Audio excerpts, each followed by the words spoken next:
প্রিয় দর্শক, আজ বানিয়ে দেখাবো শাহি পনির। একটি মিক্সার বলে পোস্ত, চালমগজ দানা, কাজু এবং 3টি কাঁচা লঙ্কা নিয়ে একটি পেস্ট বানিয়ে নিয়েছি। তারপর ওই পেস্টটির উপর থেকে টক দই, স্বাদ অনুসারে নুন এবং গুঁড়ো গরম মশলা দিয়ে একদম মিহি পেস্ট বানিয়ে নিয়েছি। সেটি দেখতে অনেকটা এইরকম হবে।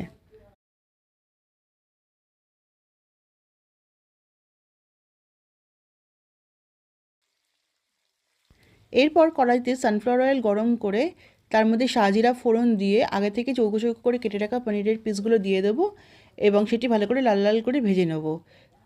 তারপর উপর থেকে আগে থেকে বানিয়ে রাখা পেস্টটা দিয়ে দেবো এবং সেটি ওটার সাথে ভালো করে মিক্স করে ভালো করে ভাজা ভাজা করে নেব।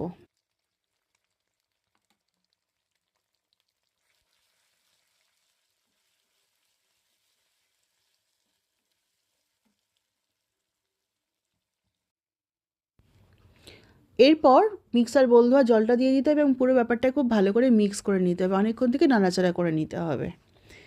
তারপর উপর থেকে কিছুটা চিনি দিয়ে দিতে হবে, দিয়ে আবার ভালো করে নাড়াচাড়া করে নিতে হবে।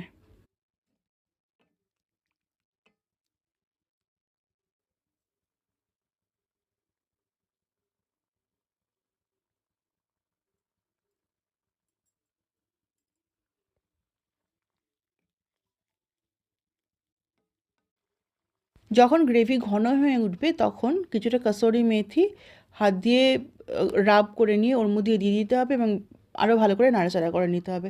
তাহলেই আমার শাহি পনির একদম রেডি। এবার সার্ভিং বলে ওটিকে সার্ভ করে দেবো।